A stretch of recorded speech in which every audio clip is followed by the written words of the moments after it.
একাদশীর দিন যদি কেউ অন্ন গ্রহণ করে, একাদশীর দিন অন্ন গ্রহণ করা মানে সংসারের সমস্ত পাপকে গ্রহণ করা। অনেক সময় অনেকজন বলে যে মহারাজ জি, আমি তো জীবনে কোনো পাপ করিনি, আমি কোনো সময় কাউকে ঠকাইনি, কখনো কার কিছু নিইনি, কোনো জীব হত্যা করিনি, আমি নিরামিষ খাই, সবার আমি সাহায্য করি, সহযোগিতা করি, তবুও আমাকে এত কষ্ট কেন ভোগ করতে হচ্ছে? তা মনে রাখবে, পাপের আরেকটি রাস্তা হলো একাদশীর দিন অন্ন গ্রহণ করা।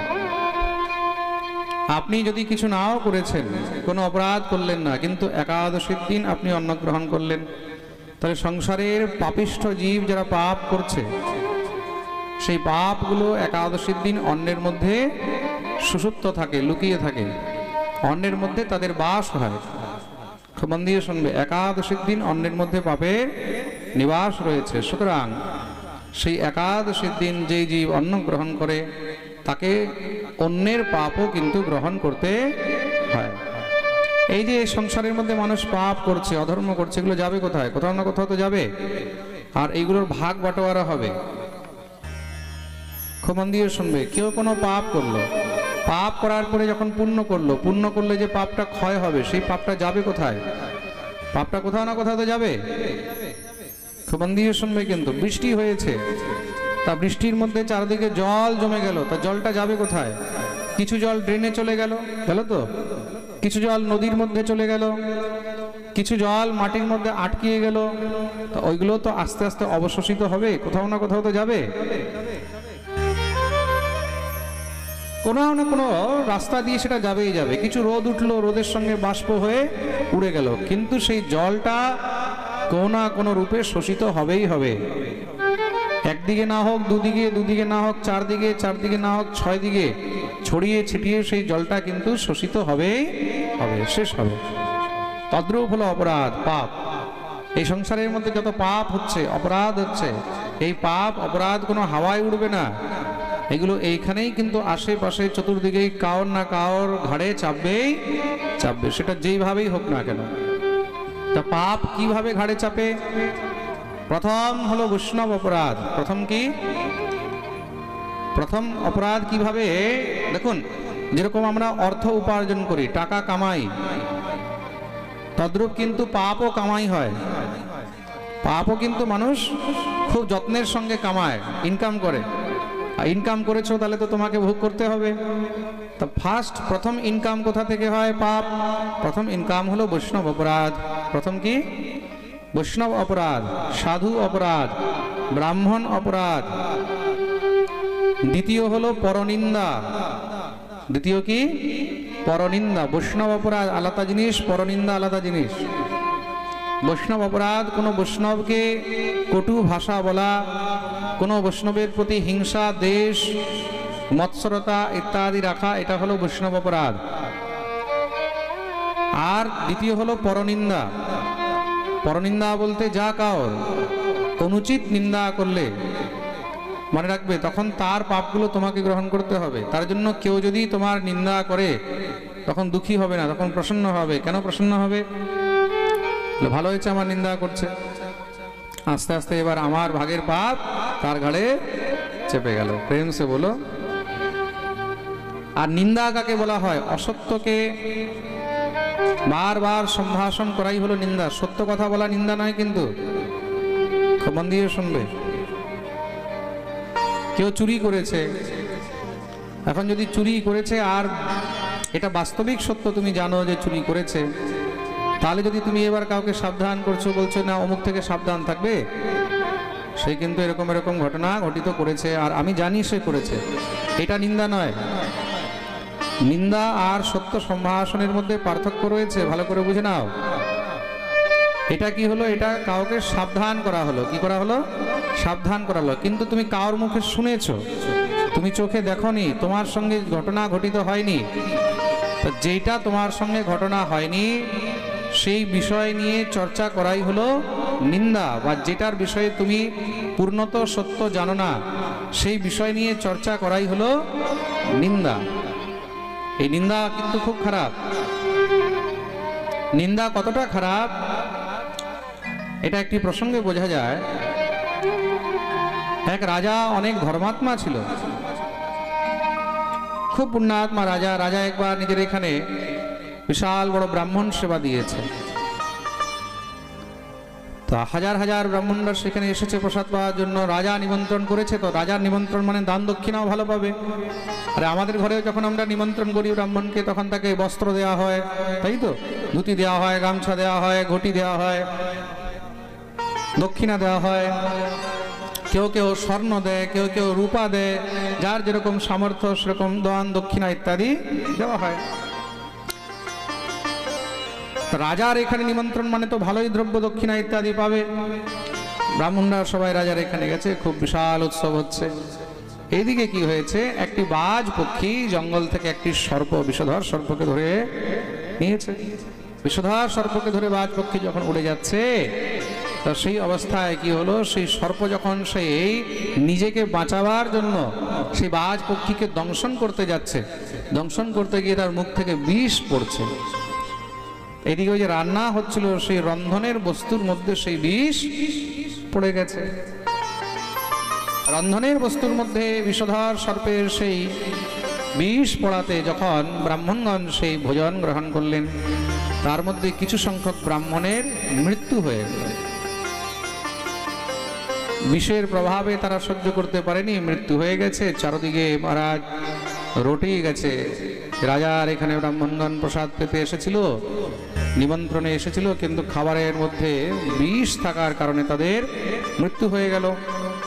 কেন মৃত্যু কিভাবে হয়েছে, চিকিৎসকগণ যখন পরীক্ষা করেছেন তখন দেখতে পেলেন যে বিষের কারণে তাদের মৃত্যু হয়েছে।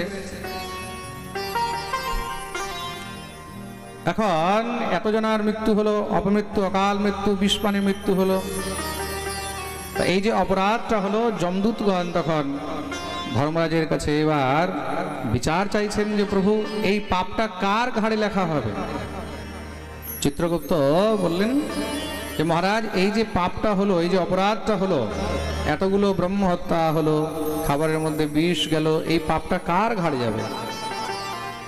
কার ঘাড়ে যাবে? রাজার ঘাড়ে? বলুন, রাজার ঘাড়ে যাবে কি? আরে রাজা তো নিমন্ত্রণ করেছে সুন্দর করে ব্রাহ্মণ ভোজনের জন্য, এত সুন্দর রন্ধন করিয়েছে, রাজা তো বিষ দেয়নি, তাহলে রাজার ঘাড়েও যাবে না। তাহলে কে রসইয়ার ঘাড়ে যাবে, যে রান্না করছিল? যে রান্না করছে তার ঘাড়ে পাপটা চাপবে নাকি? সে তো সুন্দর রান্না করেছে, কিন্তু রান্না করে সে তো আর বিষ দেয়নি, তাহলে কার ঘাড়ে যাবে? সেই সর্পের ঘাড়ে, সাপের ঘাড়ে? সে সাপ কি সেখানে বিষ দিতে এসছে? সাপের ঘাড়ে যাবে? সাপের ঘাড়েও যাবে না। তাহলে কি সেই বাজ পক্ষীর ঘাড়ে যাবে, যে বাজ পক্ষী সর্পকে ধরে নিয়ে গেছে? তো বাজ পক্ষী তো সর্প এই কারণে ধরেনি যে তার বিষ দিয়ে এতজন লোক মারা যাবে। তো বাজ পক্ষীর আহার হলো সর্প, তার খাবার হলো কি সর্প। সে নিজের আহারকে স্বীকার করেছে, স্বীকার করে ধরে নিয়ে যাচ্ছে। তা যথা সংযোগে সেইখানে বিষ তার মুখ থেকে পতিত হয়েছে, যার কারণে এতগুলোর মৃত্যু হয়েছে। ধর্মরাজ নিজেই কিন্তু একদম অসামঞ্জস্যে পড়ে গেলেন যে এই পাপটা কার ঘাড়ে যাবে।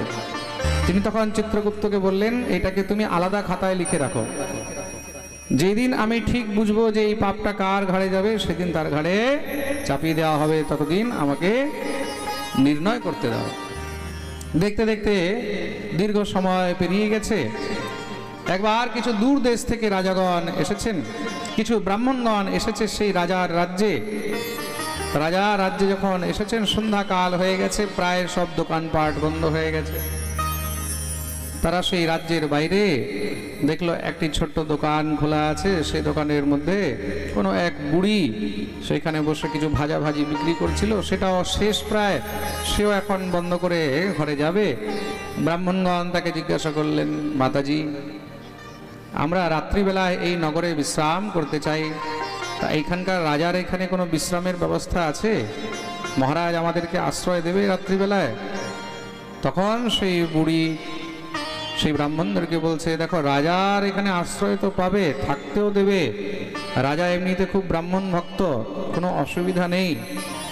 কিন্তু তোমরা যখন যাচ্ছ তাহলে তোমাদেরকে ভালো করে বলে দিই, দূর দেশ থেকে এসেছো তো, রাজা কিন্তু ভিতরে অনেক কপটি আছে, রাজা অনেক ব্রাহ্মণ বিদ্বেষী আছে, রাজা ব্রাহ্মণদেরকে নিমন্ত্রণ করে ডেকে বিষ খাইয়ে মেরে দিয়েছিল।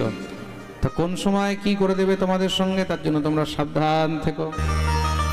কেন চারদিকে যে চর্চা ছড়িয়েছে, চর্চা কি ছড়িয়েছে যে রাজার এখানে নিমন্ত্রণে ব্রাহ্মণরা বিষ খেয়ে মারা গেছে, কিন্তু যেহেতু রাজা, তার জন্য রাজাকে তো কেউ কিছু করতে পারছে না। খুব মন দিয়ে শুনবে, কিন্তু রাজাকে তো কেউ কিছু করতে পারছে না, কিন্তু যে চর্চা ছড়িয়েছে, চর্চা ছড়িয়েছে, চর্চার মধ্যে কতটা সত্যতা আছে এটা তো কেউ যাচাই করেনি, কেউ তো জানে না। তো সত্যতা না জেনেই সেই বুড়ি যখন নিন্দা করলো, নিন্দা করতেই তৎক্ষণাৎ ধর্মরাজ চিত্রগুপ্তকে বলছে, চিত্রগুপ্ত ওই যে ব্রহ্ম হত্যার যে পাপ ছিল, যে অপরাধ ছিল, সেগুলো সব এই বুড়ির ঘাড়ে চাপিয়ে দাও। প্রেম সে বলো, কেন? কেন কি সে না জেনে পরনিন্দা পরচর্চা করেছে। তার জন্য তুমি যেই বিষয়, যেই ঘটনা তুমি তার যাচাই করনি, তুমি যার বিষয়ে সত্যতা জানো না, সেই বিষয় নিয়ে নিন্দা করা, তার মানে সেই পাপটাকে নিজের ঘাড়ে টেনে নেওয়া। প্রেম সে বলো, তার জন্য কখনো ভুলেও কিন্তু কারোর নিন্দা করতে নেই। কিন্তু যেই বিষয়ে সত্যতা আছে, যেই বিষয়ে তুমি সততা জানো, সত্যতা জানো, সেই বিষয় নিয়ে বললে কোনো দোষ নেই। তো মন দিয়ে শুনবে। কিন্তু আমার কাছে একজন ব্যক্তি এসেছে কোনো কাজের জন্য, আমি বললাম ঠিক আছে, যদি কোনো একজন মান্যগণ্য ব্যক্তি তোমার রেফারেন্স দেয়, যদি তোমার গ্যারান্টি নেয়, তবে আমি এই কাজটা দেখতে পারি। তা সেই মান্যগণ্য ব্যক্তি একজন বিশিষ্ট জনকে ডাকা হলো, বলে তুমি এর গ্যারান্টি নেবে? সে তো স্পষ্ট বলে দিয়েছে, মহারাজ আমার কোনো গ্যারান্টি নেই। কেন? এই লোকটার কোনো বিশ্বাস নেই,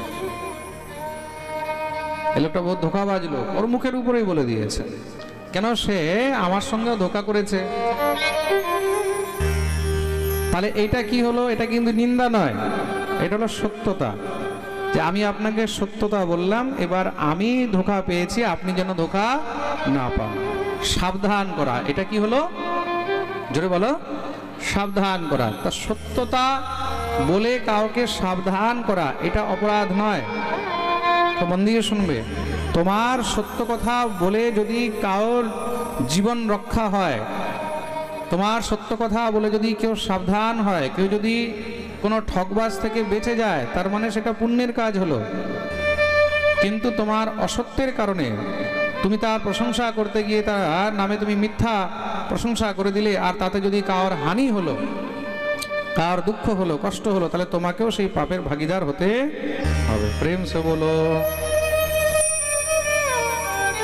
তার জন্য প্রথম হলো সাধু, গুরু, বৈষ্ণব অপরাধ।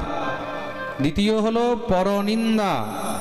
খুব মন দিয়ে শুনবে, কিন্তু অপরাধ কি করে আসে? আপনি কিছু না করেন, তবুও এই রাস্তাগুলো দিয়ে আপনার ঘাড়ে অপরাধ চলে আসবে। দ্বিতীয় হলো কি বললাম? জোরে বলো, পরনিন্দা। আর তৃতীয় হলো একাদশীর দিন অন্ন গ্রহণ করা।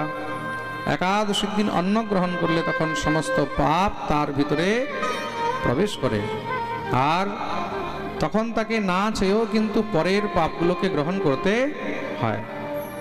তার জন্য একাদশীর দিন অন্ন গ্রহণ করতে নেই। প্রেম সে বলো। ব্রত এবং উপবাস, বাকি অন্যান্য উপবাস করলে পুণ্য হয়। খুব মন দিয়ে শুনবে, আপনি রাম নবমী করছেন, পুণ্য হবে। ভগবান শ্রীকৃষ্ণের জন্মাষ্টমী করছেন, পুণ্য হবে। কিন্তু একাদশী করলে শুধু পুণ্য নয়, পাপ থেকেও আপনি বাঁচবেন। একাদশী না করলে তখন পাপ হবে, অন্যান্য ব্রত না করলে পাপ হবে না। খুব মন দিয়ে শুনবেন। এই যে কালকে গৌর পূর্ণিমা, সবাই গৌর পূর্ণিমা ব্রত করবেন যারা যারা পারবেন। কেউ যদি গৌর পূর্ণিমা ব্রত না করতে পারে, তার মানে সে নরকে যাবে না। খুব মন দিয়ে শুনবে। কিন্তু যদি একাদশী না করে, তাহলে কিন্তু অপরাধ হবে, তাকে পাপ ভোগ করতে হবে।